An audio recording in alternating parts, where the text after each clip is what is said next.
What's up guys, Sean here from Srkcycles showing you a demonstration of the tank strap with a sport bike. We transported this bike yesterday.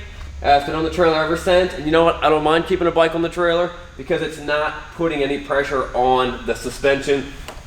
The bike just kind of does its own thing on top of the suspension. But if you look down here, if we put them at the lower part of the fork tooth, I know what you're thinking, you're like, that's too low on the part of like the fulcrum to actually keep the bike solid. It's not going anywhere. If you actually rock the wheel, yeah, there's no budge. Now the bike's gonna bounce up on the suspension, but that's fine. If you're doing a really long trip or you're really close quarters with other bikes, you might want to just strap the back down, just something real, around the wheel so it doesn't hop around a little bit.